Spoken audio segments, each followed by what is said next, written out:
আজকে এই ভিডিওর মাধ্যমে কিভাবে পুট ভাঙতে হয় এই পুট ভাঙার নিয়মটি আজ শেখাবো।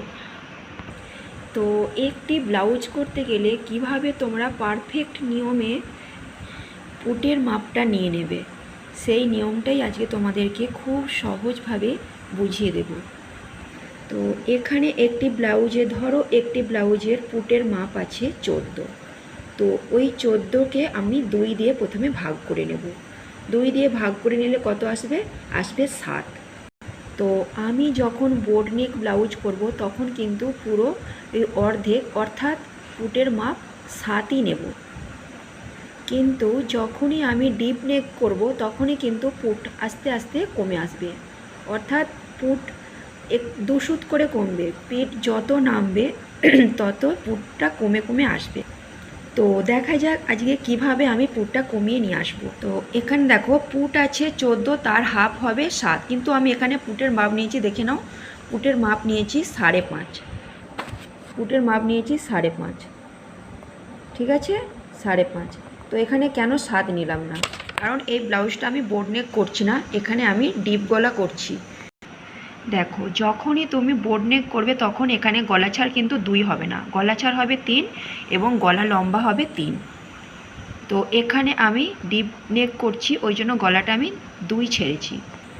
তো যখনই বোট নেক করবে এখানে 3 আসবে গলা লম্বা, গলা ছাড়ও থাকবে 3।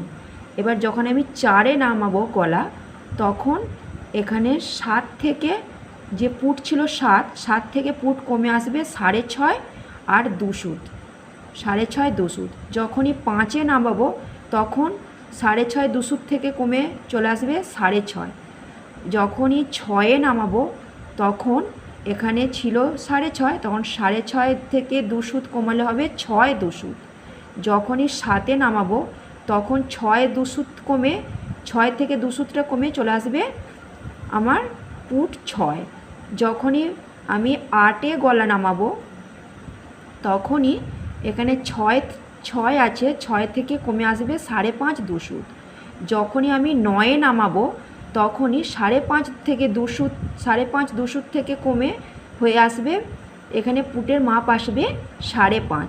তো আমি এখানে গলা নামাচ্ছি তোমার 9, যার জন্য আমি এখানে পুটের মাপ নেব কত? 5.5। দেখেছো আমি এখানে নামিয়েছি 9, ওই জন্য আমি এখানে পুটের মাপ নিয়ে নিয়েছি 5.5। কিন্তু যখন এটা যেহেতু আমি ডিপ নেক করছি, কিন্তু যখনই আমি বোট নেক করতাম তখনই কিন্তু আমি এই পুটের মাপ অবশ্যই 5.5 নিতাম না, নিতাম তার অর্ধেক।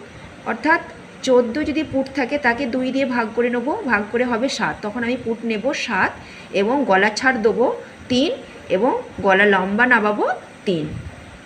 এটা কিন্তু কম্পালসারি, সকল ব্লাউজের ক্ষেত্রে তুমি একই নিয়ম ধরে করবে।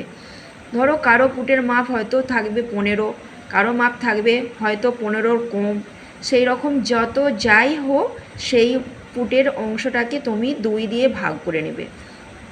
এবার আসছি, তো যখনই তুমি কলার বসাবে তখন কিন্তু পুট যা থাকবে তার সাথে অবশ্যই কিন্তু 1/2 ইঞ্চি বাড়িয়ে নেবে। কলার বসবে যখন তখন 1/2 ইঞ্চি বাড়িয়ে নেবে। যদি থাকে তোমার 14 পুট, তাকে 2 দিয়ে ভাগ করলে আসবে 7 এবং 1/2 ইঞ্চি বাড়িয়ে চলে আসবে 7.5, তখন পুটের মাপ নিয়ে নেবে 7.5।